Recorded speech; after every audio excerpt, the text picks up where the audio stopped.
up, everybody? Welcome to the IAG Thursday Thing. This thing we do every Thursday where we all try to get together and talk Subaru stuff and just have a good time. This week, he's back. Warranty. We haven't had him in a minute, but he's back. Warranty, how you doing, bud?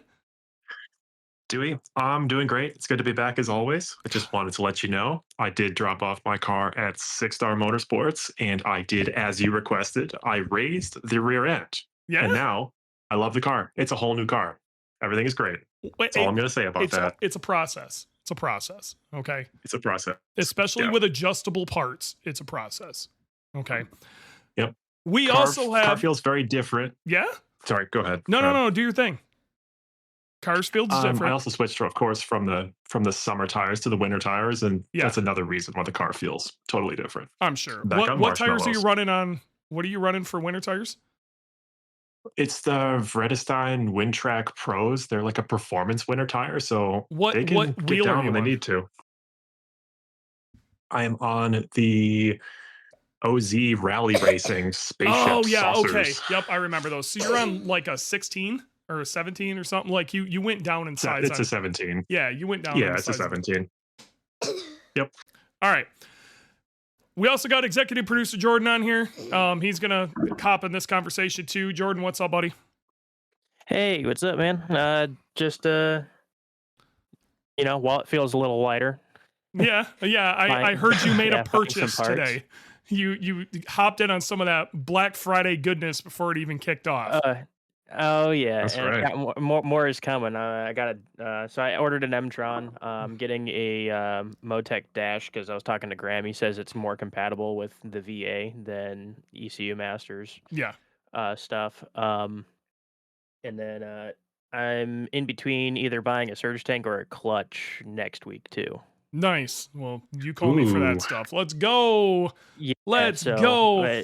I'm in between on which one I should get first. I'm not trying to throw this out here in any way because unfortunately, due to particular 3-letter agencies, we don't do a whole lot as far as engine management goes, outside of Cobb stuff. But if you're looking for M-Tron, Link, anything like that, we talk about it on the show all the time. Graham Boosted Performance Tuning or Sam at Dialed In Motorsports are your two best spots. Yep. Also want to throw a quick thank you out for Randy for making the thumbnail. I want to do a quick little thing, chat here real quick. Look, I can't confirm nor deny that there is going to be a Black Friday sale next week. As of time of recording, by the time you hear this, it'll probably be going on. This sale that isn't happening. But I can tell you is if you're in this chat and you want the early scoop, you need to get a hold of me. Monday, I can tell you the price, and Wednesday, I can actually sell you the product. Just saying. Just throwing it up. Okay. That's what's going on. Anything with an IAG part number. Salivate over it. 2 days. You get to think about that price for 2 days and drool over it. Then you can buy it. Yep. That's how it's going to work. All right. Today, though, something I've been wanting to talk about. I'm sure some of you guys have seen that I was on a Flat Irons tuning podcast, and one of the conversations we trickled into a little bit was Subaru and these really wild project cars that they build, usually through Vermont Sports Car. And I, as an enthusiast, as a Subaru enthusiast, I think, especially as somebody who's built some crazy cars in his day and been around a lot of wild stuff, I love seeing what goes into this. So I want to make sure right up front when I say this, I think these builds are amazing. Okay. And this is not a slam on Vermont Sports Car and what they have built in any way, because it's amazing. Okay, it is their work is top notch, and it is incredible stuff. Okay. However, I believe the narrative has been lost a bit on these big builds that Subaru has been doing over the years with Vermont Sports Car, and them in the build actually being relatable in any way. When I believe they may be better off putting some money in some other spots that maybe are a little more relatable. But what we're going to talk about today is the new Brat is sick. Okay, so this is the Brat Chat. This new Brat is amazing. The coughing you hear is my my kid next to me with a whole pile of allergies. I'm interested to see what he thinks of these crazy Subaru builds. So we're gonna go through all the Gymkhana cars from the beginning, okay? Because Subaru was involved in one way or another through all of these. So we're gonna go through all of them, and then we're gonna go from there, okay? But I want to see what Bubs thinks is cool, and then we're gonna talk about what the actual narrative is. All right, so Bubs, say hi. Hi. Bubs, how old are you? 6. What's your actual name? Oliver. And he's been at a million different racetracks with me all over the world, and he's seen race cars of all sorts of different sort. So, as a 6-year-old who understands a thing or two about race cars, he is the authority. And let anybody try to tell me different. He knows what's cool. He knows what's cool. All right. Yeah. So That's right. I'm going to show you some cars, okay? And I want you to tell me if you just think it's cool or not, or you're kind of or what you like about it and what you don't, okay? All right. We're going to start with this one up here. That is the first Gymkhana car, okay? What do you think of that? That is a 06 STI, I think is what they built. You know what I'm going to do? I'm going to share my screen. I was actually just about to start posting pictures if you didn't share your screen. Yeah, so that yeah, works. yeah. That's a great idea. You might Yep. want to do that anyway, but yeah, why don't you do that anyway? Okay. Yeah, I can do that. But you are right. It is an 06. Okay. So that's not too far off of what Mom's car is. But that car was crazy. It slid all over the place, made lots of insane noise. What do you think of that? Does that look pretty cool? Yeah. Yeah, it's pretty cool. Okay. What about He gave this it some one? serious thought. Okay, this was built off of no 08 STI. It's a hatchback. And same thing, it's a Subaru. Okay. Sliding all over the place. It was pretty cool. What do you think of that one? Do you like the first one or that one better?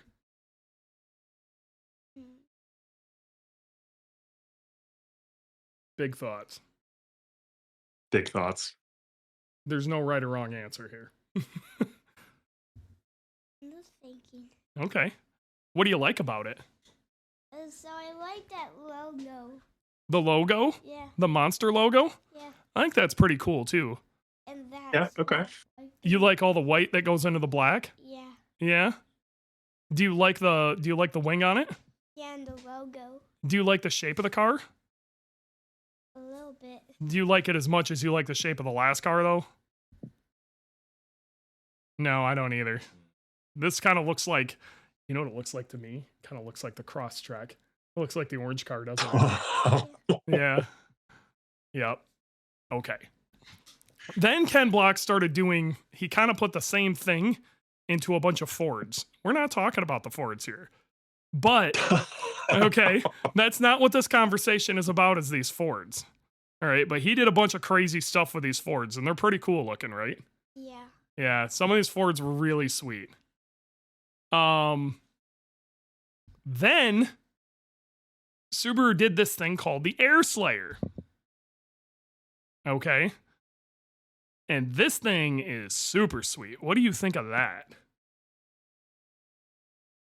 So I like how they did the blue and black in the mix. Yeah, and the so white. it's like it kind of looks like a pattern. Yeah. Do you like the colors on it? Yeah. I also like the logo again. The logo is pretty cool. This thing has got this really cool wing in the back that inside the car, the driver can make the wing go like this. So when he's flying through the air, it can change how the car is in the air. Isn't that crazy? Yeah. Because they did a bunch of big jumps with that car. That's awesome. It They is sure did. awesome, isn't it? Yeah. Yes, it is. I didn't know all of this.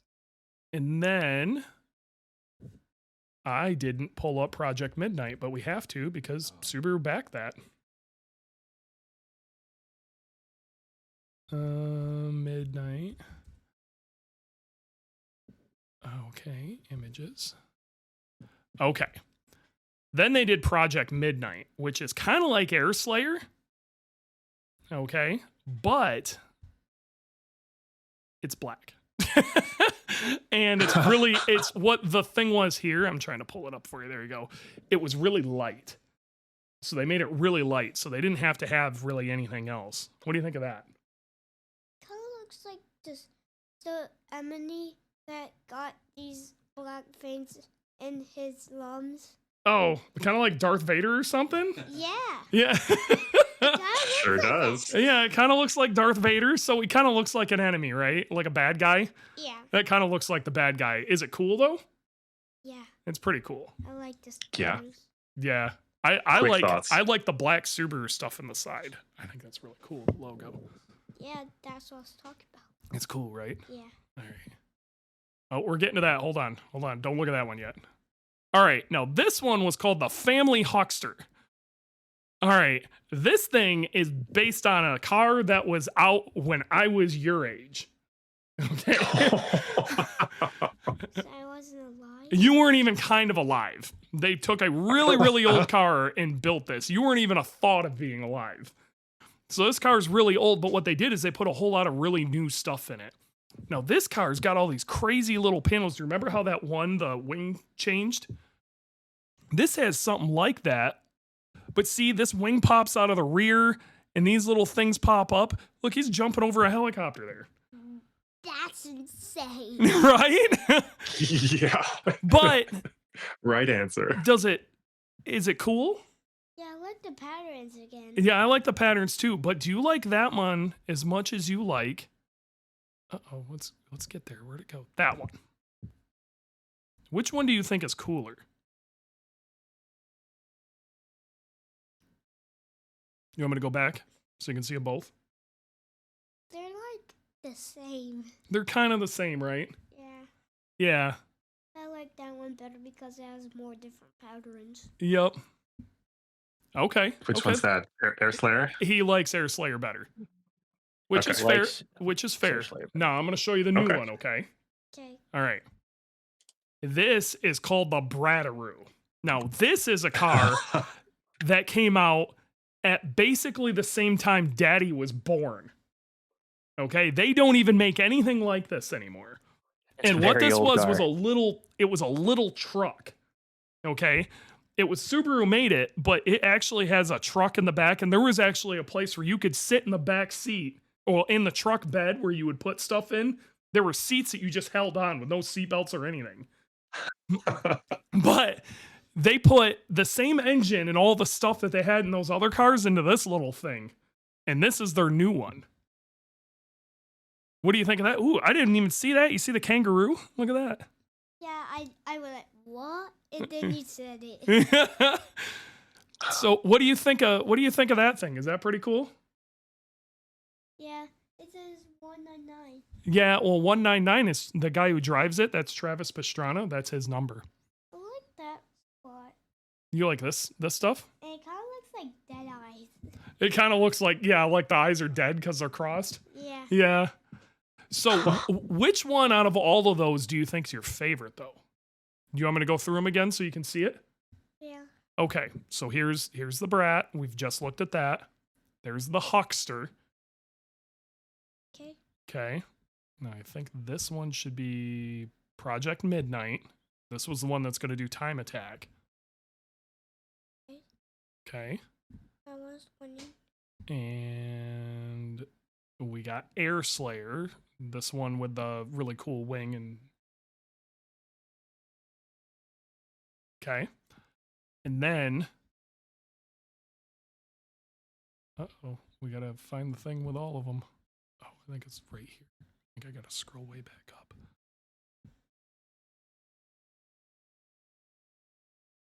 Then we got Gymkhana 1. Okay. Okay. And Gymkhana 2. Okay. Which one do you think's your favorite? The one that looks like the Emily. Yeah, the bad guy one. Yeah. Project. Now, I want everybody to know he's never seen these cars before this day. I didn't tell him to say this or prompt him on that. But he Good taste. even chose midnight. Okay. You It is a slick you have car. great taste, child. I'm very He like knows what's up. I'm pretty He knows what's up. You're making me real happy because out of all of these, that's my favorite too. It's that one and the very first Gymkhana car. It's my in his two favorites. genes, man. He has to say that. I didn't prompt it though. I know you didn't. I'm just saying. All right, that's all I Like needed father, out like of you, son. bud. If you want to This go is back lovely. inside and do your thing, go get some water. But that's all I wanted. I wanted to see what you thought. That's it. That's it. You're done. You want to say bye? Give him a high five. Bye. Nice work. Thanks, buddy. Thanks for helping out. Nathan's gonna help you with your homework. Thanks, dude. I appreciate it. See you in a minute. All right. Well, that was enlightening a little bit. I was not expecting. Sure I was. was almost certain he was going to say Air Slayer, and I don't think he's far off of that. I'm pretty sure that was his number 2. But Yeah. everything else was really bright and colorful, and this was Darth Vader, and he picked Darth Vader. My child's going to be Darth Vader. Hey, he knows what's up. It's probably one of the coolest cars they built so far. I think it's fantastic. Now, also, we need to throw out that these are cars that Subaru have backed. Not all of them Vermont Sports Car built either, okay? I think Crawford Performance actually built the first Gymkhana car. So we're all on the same sheet of music here. So I don't want anybody, whatever. Now, with that stated, Subaru had some involvement in backing in promotion with all of these cars in some way or another. And I'm probably going to forget certain things. And now we didn't even go into stage rally, okay? And we didn't go into rallycross either. And the modern Subaru build is almost entirely based off of their rallycross cars. Right. So there's a couple other demo cars that came from the rallycross program that they use also. Like I don't remember what Bucky calls his hatch, but his hatch is one of them that they use for demos all the time at Subaru shows. Betty. Betty was probably something I should have put up here. So maybe Betty could have been in the mix of this. The colors of Betty are pretty cool. The kid's obviously down with design. But again, pick Project Midnight, okay? Which I hope Subaru's listening was the only one based on a car that's being sold.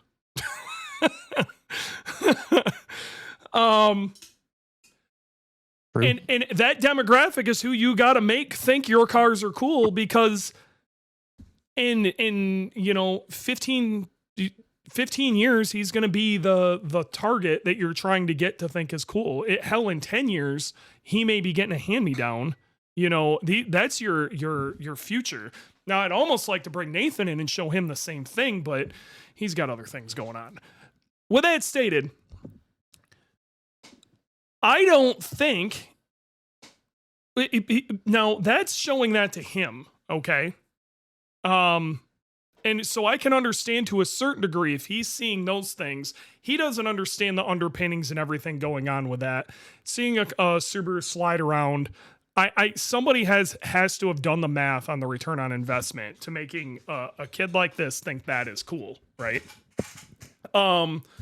But I don't, for somebody like myself, I don't feel that that's really moving the needle. I personally think Subaru could be putting their money in a bunch of other places instead of all into one pot for one build. I know this is very Subaru of America, and maybe it's just the easy button. But personally, I'd like to see them get involved with other grassroots motorsports, A, outside of rally, and B, it more accessible, something that's really relatable. Personally, I think Subaru should back somebody, whoever it may be, with a new BRZ like Grid Life GLTC build, because the car would slot into that rule set really well. Now that doesn't mean that they have to send an entire pro race team there. I can't even imagine what the bill Subaru flips every year for Vermont Sports Car to go do what they do. But I can tell you, it would be like, even if they were to put in a real effort, it's probably 1/10 of what they put into Vermont Sports Car. You know what I mean? So that's kind of where this discussion is, where I'm at with this. Does this actually move the needle? I mean, do you guys, yay or nay, do you think this is really doing it? Is it really making it happen? Well, for starters, the first time you do something, it's really cool, right? The Yes. early Gymkhana videos, outstanding. Mind blowing. Still to this day, Yeah. mind blowing. I think that Ford saw that Ken Block was on a tear, and honestly, Ford probably put up a lot of money for all of their cars to look good. That huge period of time when Ken was at Ford, those videos were good too. Yep. But by now it's like the 10th or the 11th vehicle. I've lost count. So it's kind of very derivative. The fact that like Subaru's cars are really cool, but anything when it's the 10th version. We're also not that talking cool. about just Gymkhana, okay? I think Subaru Right. having a car for Gymkhana isn't a bad thing.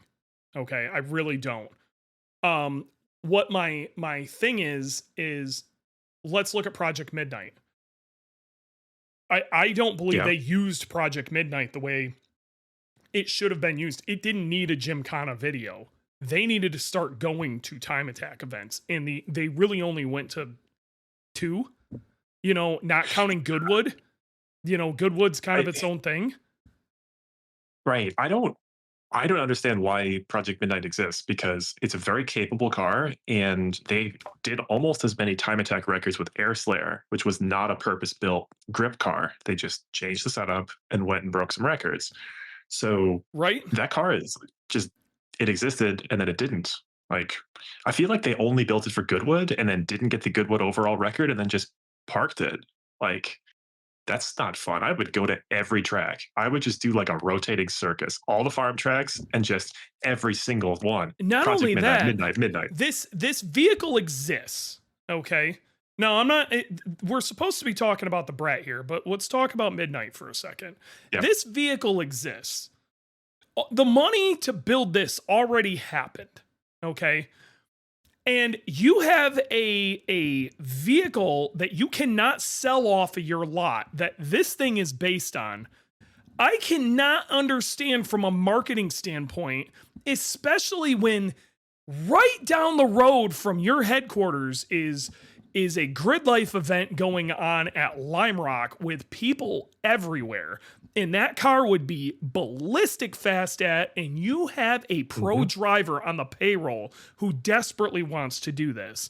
Why you would not be like, throw Midnight in the frickin' trailer with a couple extra tires, we're rolling out. And Grid Life would, they'd give you a frickin' slot. They're probably not even going to charge you to be there. It would be such low-hanging fruit for such massive return on investment. I cannot in my mind see how you would not do this. It blows my mind. But they went to a couple of what ended up being very low key. I'm wondering if they got burned by going to some of these time attack events, which were supposed to be festivals, and nobody was there and nobody talked about them. And then they're like, well, this time attack thing sucks, when like they went to the wrong events for what they were trying to accomplish. This is crazy low-hanging fruit.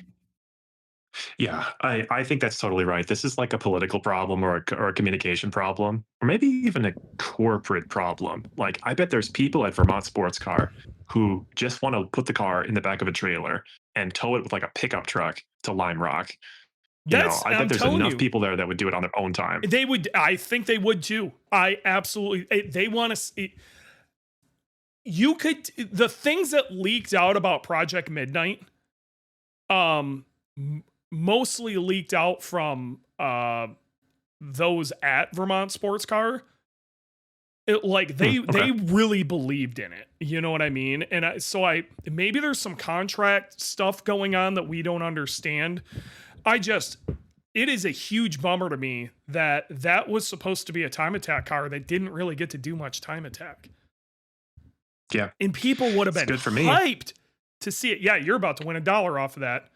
Signed dollar, baby. Very Damn important it. in the land of Dewey. Oh, that one hurts too, because it was just. It is a damn shame that car's just been parked and it's not Let's be fucking doing real. anything. You aren't happy that I'm signing you that $1 either, though.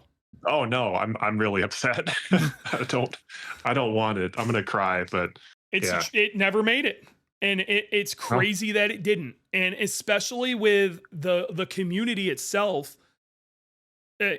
like the Subaru time attack community and those going to these events or the motorsports curious, there are more and more of them showing up to these events. I mean, look at Subimod. Yeah. Subimod's invested a ton in us at IAG. You know, they've backed me really hard. And it's there, you know, and I like, it's just such low hanging fruit for them. I don't understand, but that's me bitching about that. But the reason I bring that up is because that vehicle exists with something they sell. Okay. And there is, even though that thing, I gotta be real, definitely crosses over the unrelatable realm. Okay. And in my opinion, I could see somebody who doesn't quite know a ton seeing a VB WRX out there in Unlimited laying times down. Okay. Even if it didn't win, if it was out there just being awesome and making noise. And people remember Alan Patton's a perfect example of this. Nobody remembers the top speed of Alan Patton at Road America, okay, or how fast he went through a particular corner. Everybody will tell you the same thing. They all heard the car before they saw it. Like it was very distinct. Nuts. Yeah, and it had a presence to it. And I think Subaru would have brought that, and that presence maybe could have, you know, ignited some WRX sales for next to nothing. So they could have had that same presence, and people would have got hyped, and they wouldn't have had to put any effort into it because Grid Life would have did the work for them. And it's crazy to me. So and it's an existing vehicle that they sell. So now we go into the Brattaroo. Okay. Now, first off, I want to put this out there again. I think this thing is sick as shit. Okay. It isn't that I don't like this car. I think it's awesome. What I'm trying to get at is I don't think it makes sense. Yep. Okay. I agree. It has no correlation with anything that they sell, and hardly any correlation with anything that they did sell, because this car is so drastically removed from anything that has existed. And I don't think it makes sense. It's going to make a ton of noise. It's the spirit of Group B rally. All these Gymkhana cars, they're just Group B rally cars in the imagination of enthusiasts, right? This is just stuff that is space age. It's on your wall. Like, I bet a bunch of people think it's cool. I got to Subaru hype from WRC and Gran Turismo. Like, this Brat is way cooler than both of those. It's probably on par with the WRC shenanigans. I would say they're probably just going for style points for. That's all Gymkhana is style points, though. Yeah. Okay, and it's so true. Now going and I think this is my inner.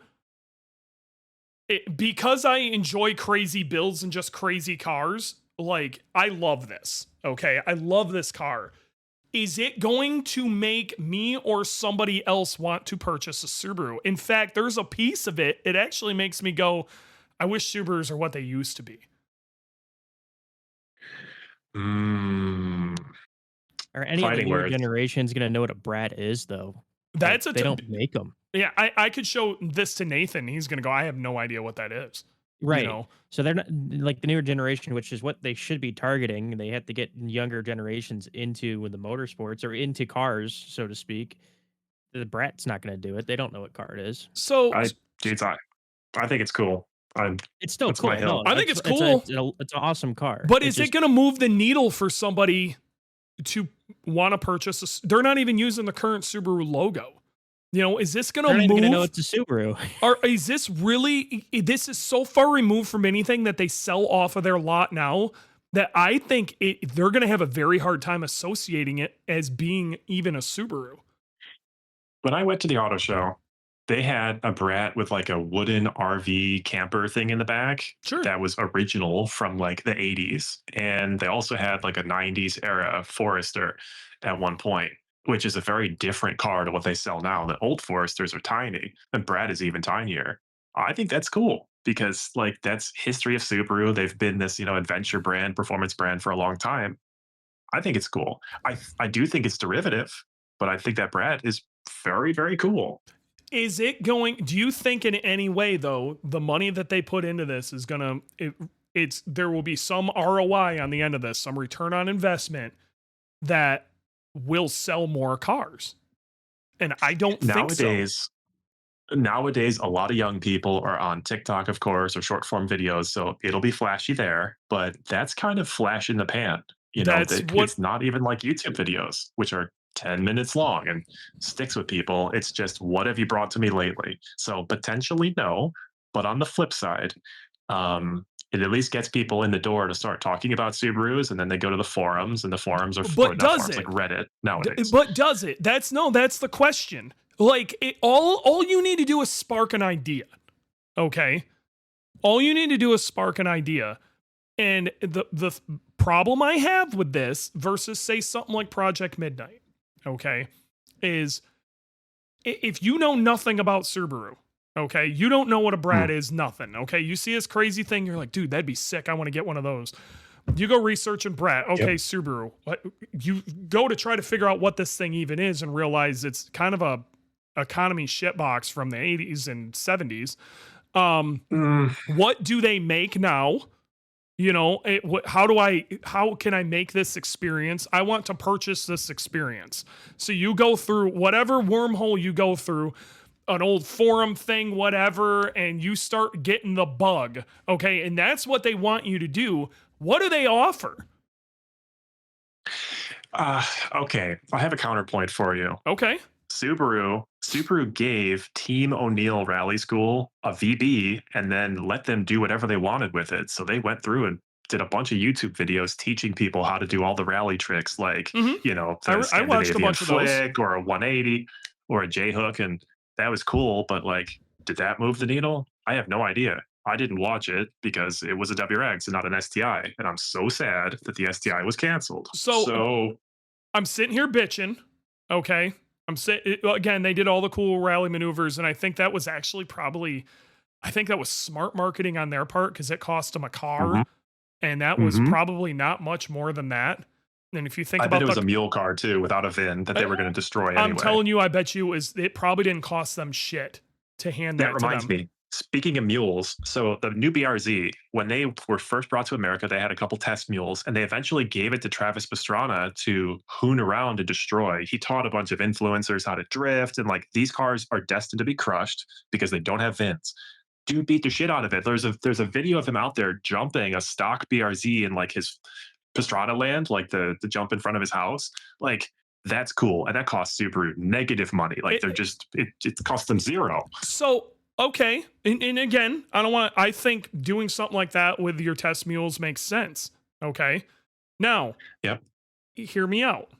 Let's say you have a test mule BRZ. Okay. Now this is right. Where I'm bringing counterpoint to this, right? Because if you just sit there and complain and you don't have, if you don't have some form of solution, all you're doing is complaining. Okay. Right. So fair. I'm sure they have some test mule BRZs or did or whatever. Okay. Let's say they even take a brand new BRZ and they eat 30 grand on it, whatever. But right. You hand that to somebody like Andy Smedegaard at ASM. I'm going to give you this car. We're going to buy tires for you for the year. We come up with something. Okay. Brand new car. Build this into a GLTC car and please campaign this. You know, let's say it costs them 50 grand, which wouldn't be shit. Okay. That's a ready to go car. Even if Andy says, I'll find you the driver, they stick Dana in it, you know, whatever. They stick Tom O'Gorman in it, would be perfect for this. Here you go. Sure. Okay. I am willing to believe, due to the slow burn of that and it actually being something you can purchase off the lot, it would move the needle more than Travis jumping a BRZ off of a cliff and breaking some, and or moving the needle more than, unfortunately, what I think this Brat's going to move the needle. I think this Brat is going to have an insane amount of views, millions of views around the world. And I don't think the quality of those views is going to move the needle in actually selling product. When I think the slow burn of saying, look, this is the actual product and we are using it. Yep. And we're talking 100th of the amount of views on it.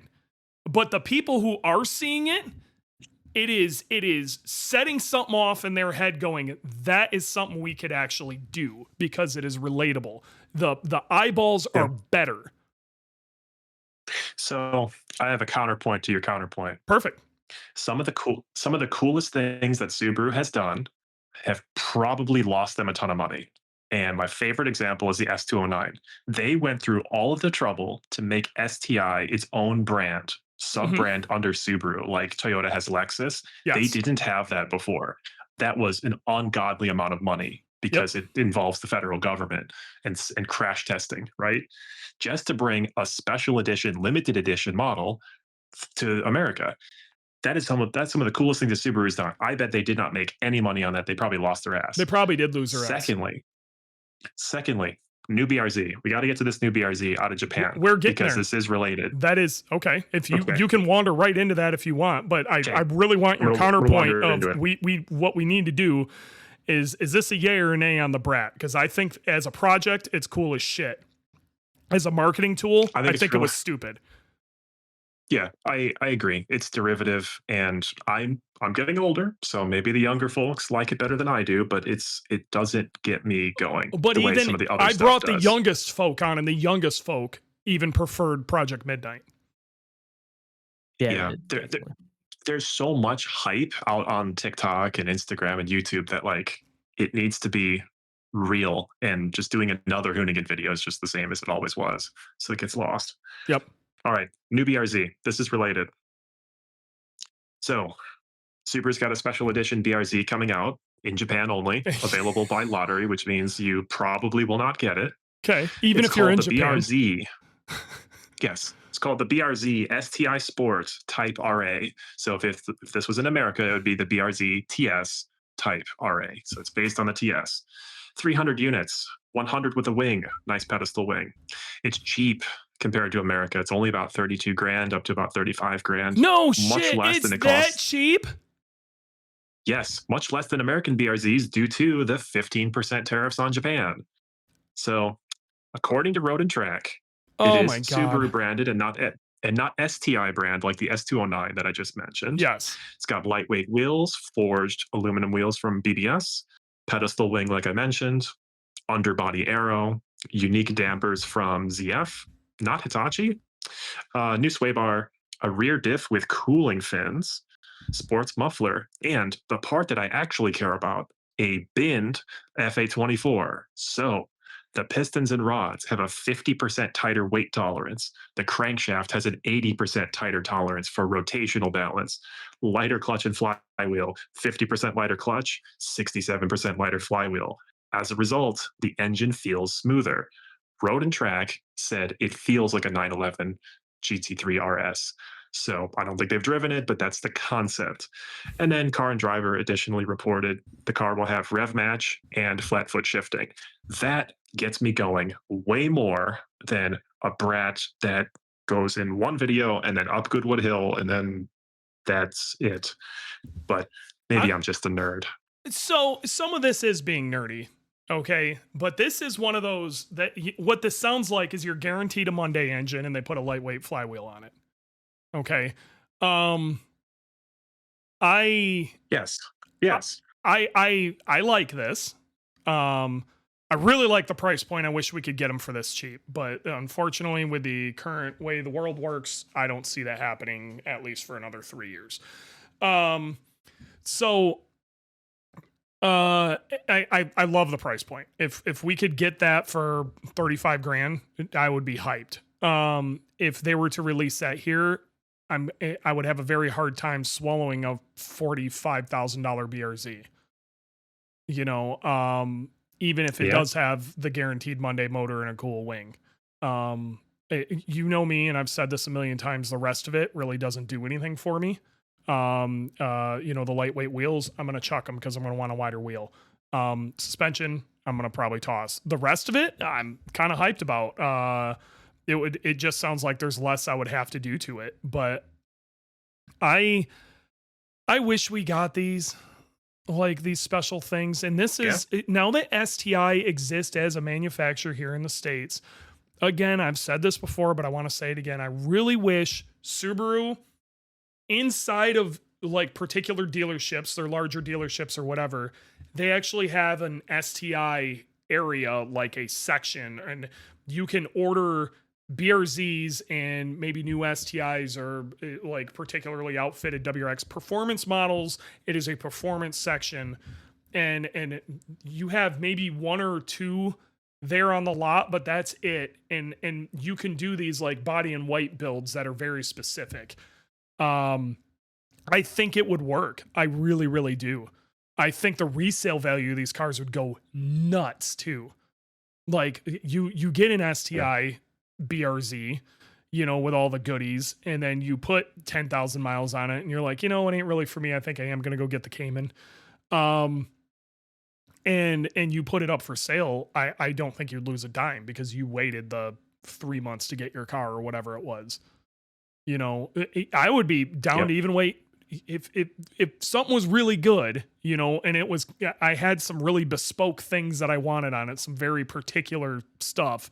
I'd be down to wait 6 months. Let's say like it came with a cage and didn't come with a warranty and like, you know, shit like that. I would be willing to pay some extra cash for that. I Totally agree. wait, and not only that, I'd be willing to, like, it would be such low overhead of them not having to have it on the lot, and they'd only have to build the amount that they wanted. They could have the base model BRZ out there and sell a bunch of cool STI parts for it. Like those could be on the lot, but like the STI based BRZ with all the really fancy goodies, make it order only. And then the STI have the very street oriented one there on the lot. You can purchase that. But if you want the crazy one with a carbon, this, that, and the other, and all the wacky shit, you got to order it. And then they only have to make as many of those as they need to. So even if it is low volume, these cars are still parts bin cars, no matter which way you look at it. They should be able to keep them maintained, no problem, easy to work on, and they wouldn't have all that freaking overhead. And maybe they don't sell a ton of them, but that actually would kind of like add to its mystique a little bit. Yep. There is a space for a Japanese manufacturer such as Subaru to sell really nice cars that are Porsche class without all the Porsche nonsense where you have to buy a car you don't want in order to buy the car that you do want. Or it doesn't, it also, because again, we know what a BRZ is, okay? Mm-hmm. You have that same approach as a Porsche. Not everybody wants a 400 horsepower car.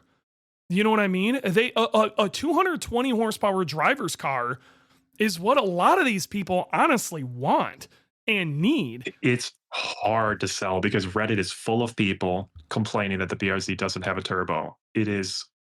I get it. And then drivers' cars are hard to sell. I'm gonna keep preaching this. You have to sell the experience, okay? And then you also have to sell. Look at this car slot directly into GLTC. Yes. Oh, okay. Before you go on that, sell the experience. You know what the Brat doesn't do? This Brataroo? It does not sell the experience. You know why? Because the answer is just more horsepower, more tire smoke. You don't drive like that in the real world. There's no I wonder if that's there isn't an experience there to be had. That's and yeah. I wonder if even that's people who feeding the don't know hype. anything. What Yeah, feeding it's what feeding hype? the hype that everybody needs 1,000 horsepower, and that ain't true. So sell me something different. I don't think that actually helps them. Like I would like to see a different approach to their That's what their I'm marketing. saying. That's And I'm agreeing with you. I'm happy you agree with me on this. A different approach to the marketing, and I'm handing them the easy button here. Okay, Yep. the easy button exists for them. Like find one of these charismatic guys doing GLTC. You know what I mean? Somebody who's good on camera and just work with somebody like that with a BRZ. When the new STI comes out, there's lots of other stuff you could do. You could enter it in GLTC or GLGT and try to make a run at that. Stage rally is always going to be a good option for that. But whatever you do with it, do something that seems relatable. Just do it really well. Go do something Totally. relatable extremely well. And I Totally agree. And so other people look at that and go, I can do that. They will probably never be able to do it at the level they're seeing this. But if they think they can do it, they're going to try. I just don't, I cannot wrap my brain around why they wouldn't do things like that. I don't know. I agree. And I think they're key. No notes. They're key. The linchpin, the thing they should do it with, the new STI, I think, is going to sell itself when that hits. Okay. I don't think that's the problem here. That's going to be a killer street performance thing. Enthusiasts are going to go nuts. I think they should enable that to the best of their ability. And I think one of the best ways to do that is they need to keep it as cheap as possible, even if that means it doesn't come with a warranty. And they need to try to support the enthusiast side of this. But I think the key even further than that is I'm scared the BRZ is going to go away with the next generation because Toyota's moving somewhere else, and I don't think it should. I think Subaru's the perfect brand to exploit this. Mazda did a very good job of it, but I think Subaru could do it better. Yep. Totally agree. Because one thing we can all agree on is a BRZ does not have the same stigma as a Miata.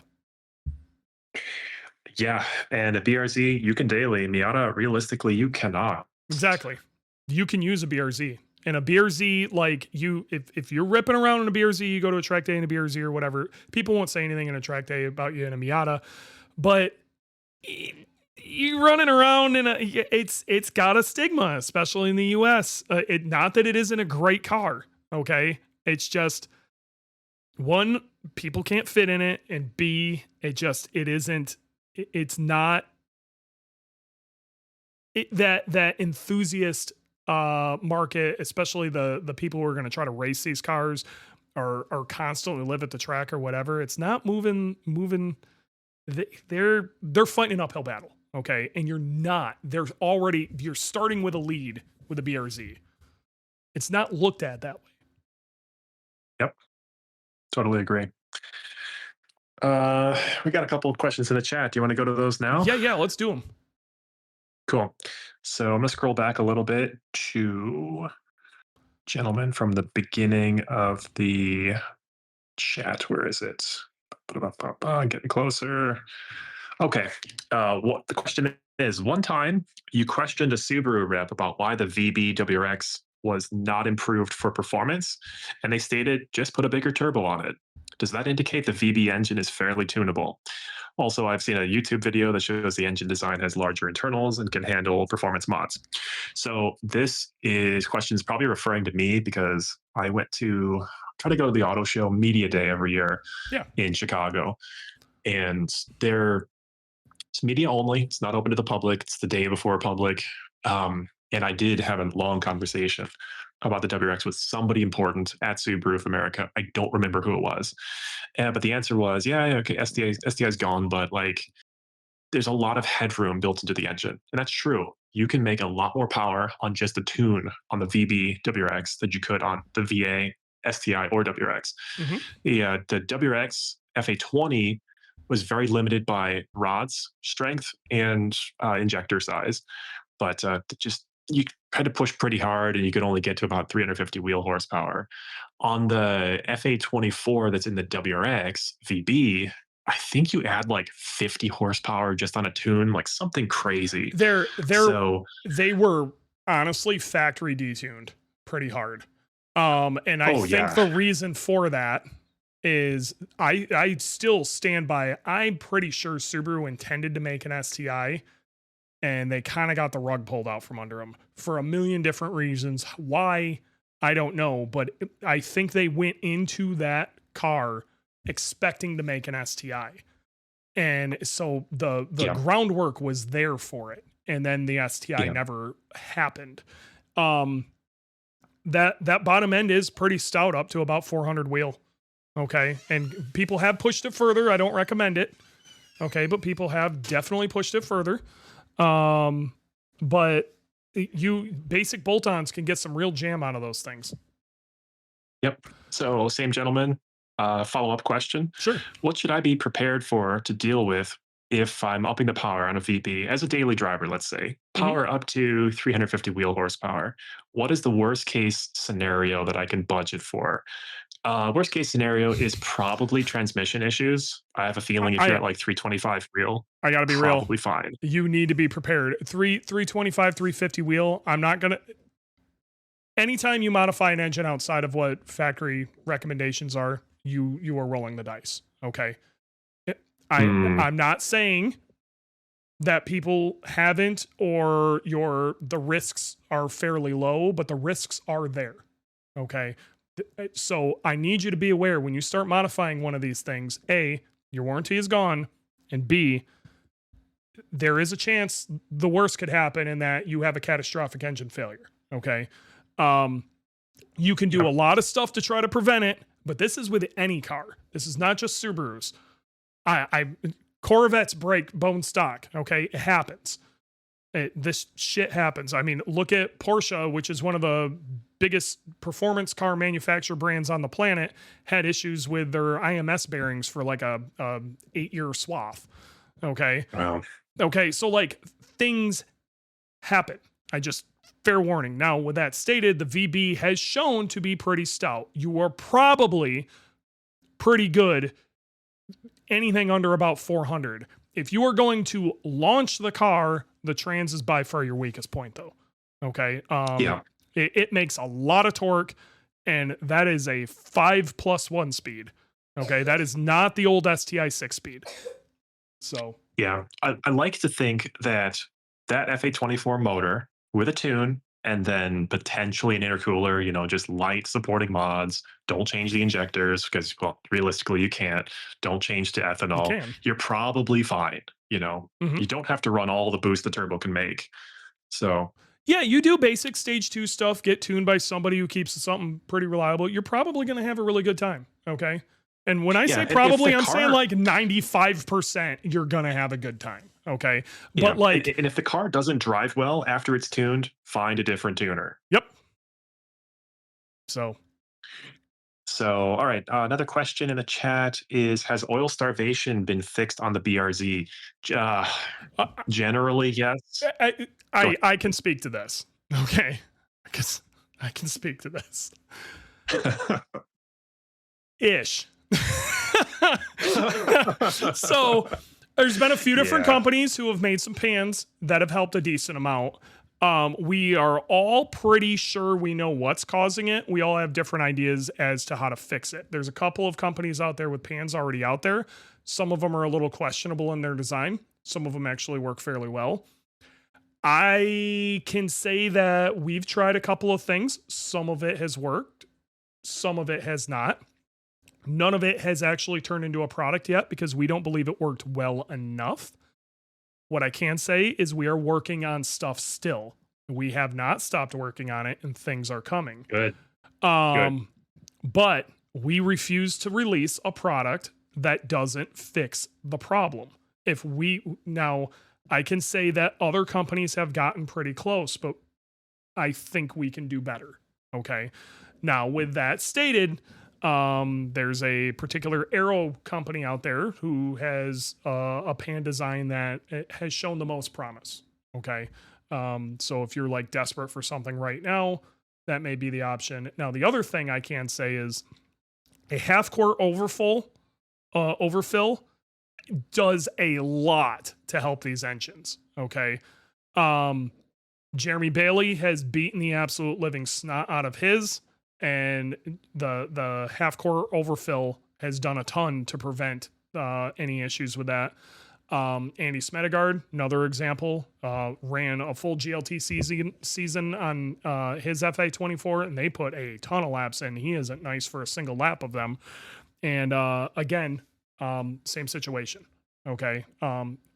Little bit of an overfill, and that's really all they needed to do. The GR86 Cup cars have a slightly modified stock pan, and they really don't do much past that. So it's I don't want to say it's blown out of proportion. Okay. You put sticky 200 treadwear tires on, and you do some minor suspension mods, and it becomes an issue. Okay. There's no denying the fact that it becomes an issue. There just isn't a super easy fix for it, but the aftermarket is doing their best right now. But if you go to the track, I cannot stress this enough, at a bare minimum, overfill your oil by a half quart. Yep. So next question in the chat. Can we get a cat update?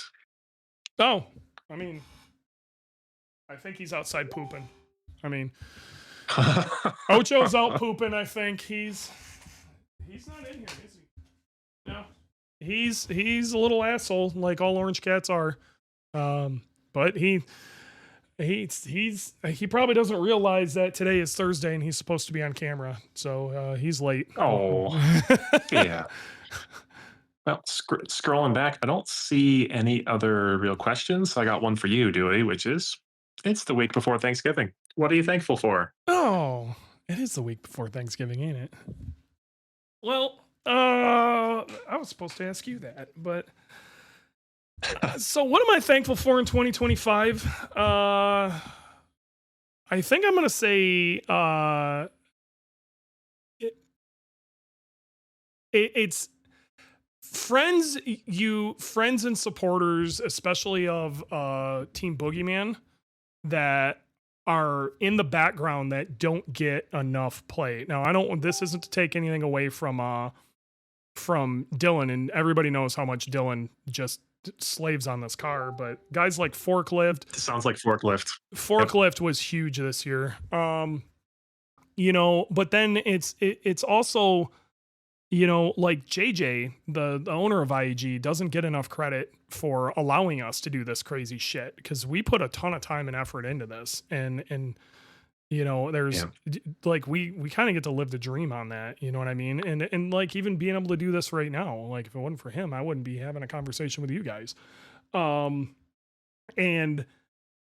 there's a bunch of other, that all the guys in the engine room, Greg and all those dudes, making this work. And everybody's got like a little bit of input, and a huge majority goes into it. And then we've got people who supported us this year that we haven't had in years past. Nick at Subi Mods is a massive example of that. This season would not have been this season without him. You've come to a couple of events, and even the small time you've been there, you helped a lot. Another shout out was the guys at Fire Laps. They helped us out this year. It was a small contribution that helped an amazing amount when we absolutely needed it. And then, like the old sponsors, Fuel Lab, Fortunato, all those guys, they're all huge. But like, it was the unsung heroes this year came through more than they ever really have. Like TSS Fab out of nowhere helped us out, and we desperately needed, and it was huge. Even some heroes I can't talk about yet because things are changing here soon. but giving us input in places we never thought we were gonna, didn't need it. Graham, obviously huge, but then a lot of people don't realize that behind a bunch of that, and hours upon hours was spent by Sam at Dialed In with weird wiring things, trying to get canned stuff to work in ways they never did. He's still supporting us with all the electronics on Boogie in ways that people don't realize, and like they don't realize how much he puts in too. So it's like, so this one goes out to kind of the unsung heroes this year. A lot of the people couldn't make it to the track, but really put in a bunch of effort that got us over the top. So people, I have something to add to this story. That was a long list of people that you're thankful for this year. Years ago, when Boogeyman was first getting built and the car was not even liveried and it looked like Pickle Rick with the gray and the green and everything, everybody around you was like the close friends. Graham, Kim, Six Star guys, me, there's all the there's bros. others. That's a little bit of everybody, right? And we all wanted to be there, wanted to help you build this car. And it was so hard because you're so high energy that we would get frustrated. I remember us collectively asking, can you just be more thankful? And then you started this huge list of thank you for all these people. And for a while, we were doing the thank yous after every race event, all the people that helped get you to the race event. And it's a huge list. So it's nice to see that it's still going. Because I want to throw this out here. That went in a little bit different order than you say. There were some people who were acting like I wasn't thankful. And there was, I'm so high energy that I have issues. Like when sometimes it makes sense to hold on, we need to back up and we need to quit. We need to call it. We need to throw on the flag for this event. And I have a very hard time hearing that. Okay. And I remember the thankful conversation coming up, and that one struck me really, really shitty. Okay. I don't think now that we have seen where we have went with all of this, where that went, but the thank yous did not start at that point. The thank yous, actually, where the thank you thing started, and this is still one of my favorite Time Attack stories ever. Graham made a big thank you thing that way back in the day, and I made a post that was kind of similar, and a particular tuner's wife got angry about it and said, why, this is just you guys' stupid hobby. I can't believe you guys are thanking all of these people and whatever. And then we took thank you to another level. And I think some of that was also due to that. I think some of the thank yous got lost as being disingenuous. I remember that time, but I think of it more broadly as, there were less thank yous before, and then now there's a ton, or more, let's say more. There are a lot more people in the program pitching in now too. And I gotta be real, and this is no offense to anybody who has been with the program since the beginning. Okay.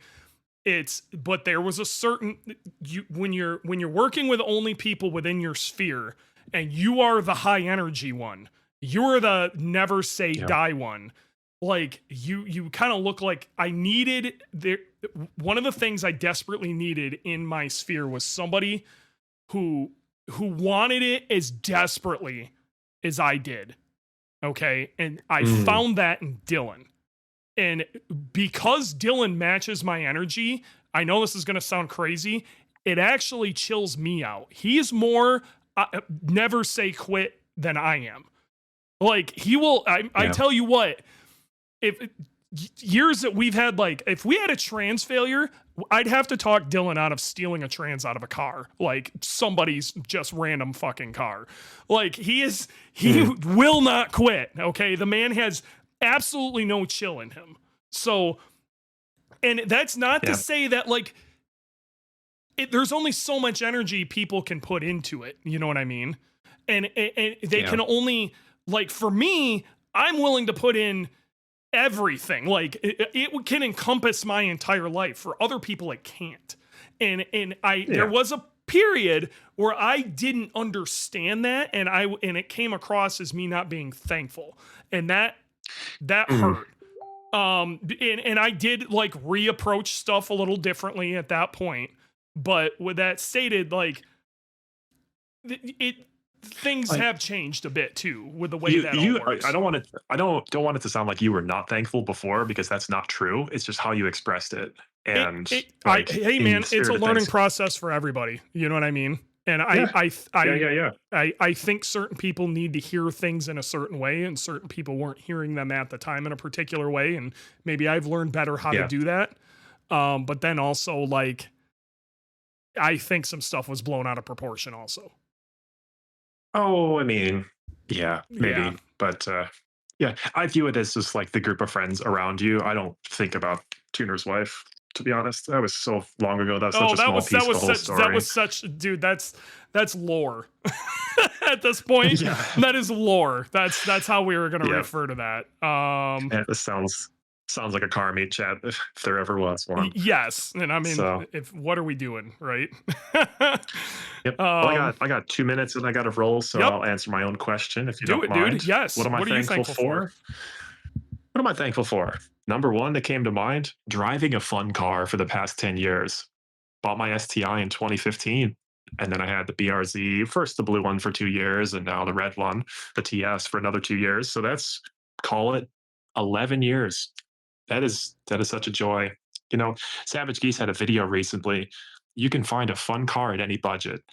Don't just lust after a Porsche. It costs 3 times as much, but it's not Very 3 true. times as good. Very That's true. truth. I'm a big fan of that philosophy. So Oh yeah, I mean, shit. Go Yeah. buy a Fit. You'll have fun with that. Yeah, absolutely, that's drive your car. Drive it.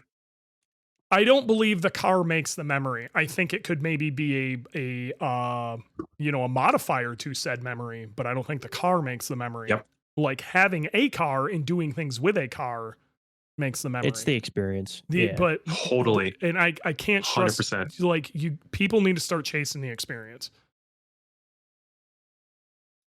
Yeah, I totally agree. And with that, my second one is I'm thankful for lots of friends and a good job, because both of those are what create the memories. So Yeah, who else are you gonna go do stupid all I car got. shit with? Jordan? And I don't know if Yeah, man. warranty's taken off, but Jordan, what are you thankful for, bud? Man, there's a lot that I could talk about. But I would say this past year, definitely thankful for the friends I've made in this crazy hobby, getting into this crazy hobby. Even you, Dewey. I mean, you fucking let me a car to race this year. Why I had mine completely apart. It definitely kept me into it more. It's been a hell of a ride. It's just want to continue doing it. So. Nice. And my wife for putting up with my crazy spending habits while getting rid of the 9 to 5. You know, You are a lucky man. yeah. Hopefully we no can more make 9 to some of 5 and these, still being able to afford car parts. Crazy side things you and I are messing with. Maybe they'll work out. Oh yeah, dude. Like you already know, I do a bunch of other crazy side things. Yep. That pays for a lot of my stuff. But what we got going on, a little. It could be good. We'll see what happens. So, cool. all right. Nice. No, it's been real. It's been fun. It's been real fun, and happy Thanksgiving, guys.